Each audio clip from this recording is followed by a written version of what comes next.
Hello everyone, जय हिंद। नमस्कार दोस्तों। I hope all of you are fine. मैं हूँ doctor Prashant Jagtap, former assistant commander central industrial security force and top educator on Unacademy platform for CPF assistant commander examination, combined defence services and AFCAT and NDA. CPF assistant commandant का जो paper 2 रहता है, इसका recruitment process आपको already पता है। इसमें 3 phases में एग्जामिनेशन होता है।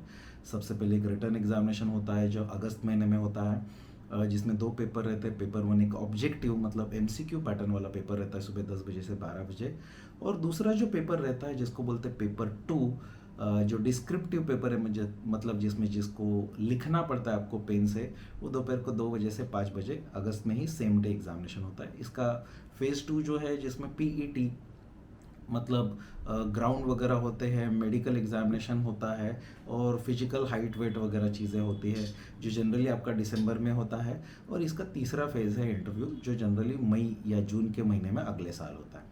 तो आज हम लोग बात कर रहे हैं इसका जो रिटर्न एग्जामिनेशन में जो पेपर 2 रहता है, ये पेपर 2 में निबंध वगैरह आता है।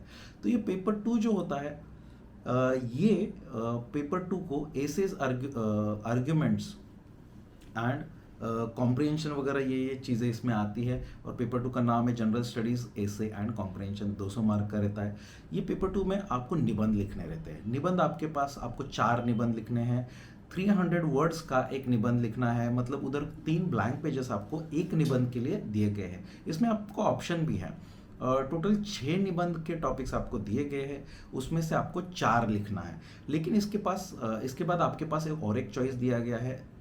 ये निबंध जो है, these essays you can write either in English और इन हिंदी। तो बहुत सारे स्टूडेंट्स मेरे पास आते हैं कि specially people from the Hindi belt, aspirants from the Hindi belt, जिनको हिंदी भी आती है और इंग्लिश भी आती है। People who do not live in Hindi belt, they do not have any other choice कि उनको इंग्लिश में ही लिखना पड़ता है।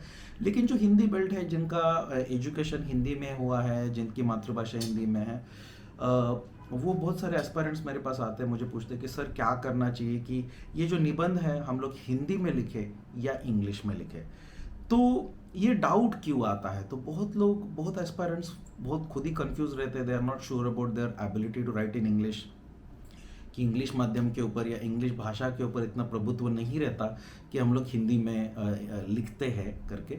लेकिन उनके मन में एक और डाउट भी रहता है, जो मैं एक और वीडियो में डिस्कस करूँगा। तो उनके मन में ये डाउट रहता है कि क्या हम लोग हिंदी में निबंध लिखेंगे तो क्या हमें मार्क्स आने वाले हैं क्या, या हिंदी में निबंध लिखने से हमें कम मार्क्स आने वाले हैं। तो हम लोग कौन से माध्यम में ये निबंध लिखें? तो दोस्तों, इसमें मैं आपको ये चीज़ बहुत क्लियरली बताना चाहता हूँ। आपने जो निबंध है ये हिंदी में लिखा या इंग्लिश में लिखा, ये बिल्कुल भी मैटर नहीं करता।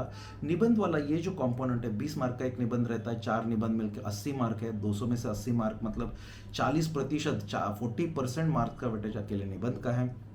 और यूपीएससी बिल्कुल भी बायस नहीं है। आपने निबंध हिंदी में लिखा या इंग्लिश में लिखा, कुछ भी फर्क नहीं पड़ता है, आपको अच्छे ही मार्क्स आएंगे। तो आप बिल्कुल भी डरिए मत कि मैं हिंदी में निबंध लिख रहा हूँ तो मुझे मार्क्स कम आएंगे, ऐसा बिल्कुल भी मत डरिए। तो फिर ऐसे डाउट आते क्यों है एस्पायरेंट्स को? तो ये डाउट्स इसलिए आते हैं, बेसिकली जो हिंदी माध्यम में जिनका पढ़ाई हुआ है उनको डर लगता है कि उनकी इंग्लिश अच्छी नहीं है, और इंग्लिश अच्छी नहीं होने की वजह से उनको लगता है कि मैं इंग्लिश में अच्छा नहीं लिख पाऊंगी या नहीं लिख पाऊंगा, इससे मुझे कम मार्क्स आ जाएंगे, मैं अपनी मातृभाषा में अच्छा लिखता हूँ। लेकिन उनके मन में ऐसा एक डाउट भी रहता है कि हम लोग गांव से है या मैंने हिंदी माध्यम में पढ़ाई की है, तो एग्जामिनर जो रहता है ज़्यादा पढ़ा लिखा रहेगा, और वो जो पेपर इवेलुएट कर रहा है वो आदमी शायद बायस्ड हो सकता है कि क्योंकि मैंने हिंदी माध्यम में निबंध लिखा है इसलिए हमें जानबूझ के कम मार्क्स देगा, ऐसा समझ के कि हमें अंग्रेजी नहीं आती है। तो ऐसा बिल्कुल भी नहीं है। एग्जामिनर आपके इंग्लिश या हिंदी को मार्क्स नहीं देते हैं। यूपीएससी के जो इवैल्यूएटर्स है वो आपके जो निबंध आपने किस क्वालिटी का लिखा है, आपने कंटेंट जो लिखा है उसके ऊपर आपको मार्क्स देते हैं। तो आपको बिल्कुल भी डरने की आवश्यकता नहीं है। अगर आपने अच्छे निबंध लिखे हैं तो आप बेफिक्र रहिए कि आपको काफ़ी अच्छे मार्क्स आ जाएंगे, भले आप हिंदी में लिखो इंग्लिश में लिखो।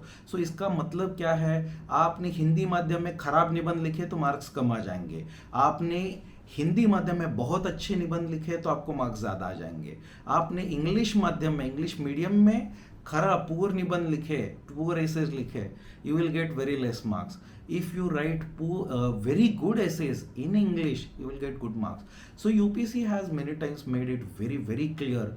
It is the quality of the content, quality of your answer is far more important than language, grammar or handwriting. तो ये यूपीसी ने एक्सप्लिसिटली बार बार बोला भी है कि हमें आपसे हैंडराइटिंग बहुत ज़्यादा अच्छी है नहीं है, इससे मतलब नहीं है, हमें आपके माध्यम से मतलब नहीं है, हमने आपको चॉइस दे के रखा है। सो जब तक आपके आंसर्स बहुत अच्छे हैं, हमारे रिक्वायरमेंट के हिसाब से है, तब तक आपको अच्छे मार्क्स मिल जाएंगे।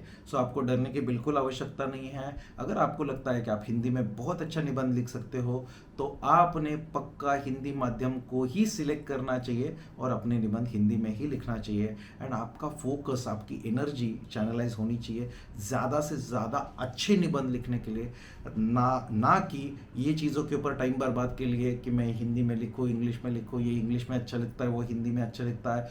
ये चीज़ों के ऊपर आपने ध्यान नहीं देना चाहिए। Thank you very much guys. I hope I made your doubts clear.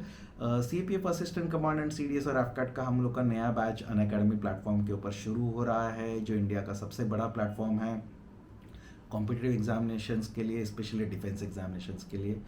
तो हमारे डिस्क्रिप्शन में आपको इसका लिंक भी मिल जाएगा। अनअकैडमी एप्लीकेशन डाउनलोड कर लीजिएगा और हमारे चैनल को पक्का सब्सक्राइब कीजिएगा, क्योंकि ऐसे में 100 से ज़्यादा, more than 100 videos I am going to make, जो आपके डाउट्स क्लियर करेंगे बिना आपका टाइम बर्बाद किए, जो छोटे छोटे रहेंगे और आपको जो हर बार जो डाउट्स आते हैं उसको मैं क्लियर करते रहूँगा, rather than making very longer duration videos.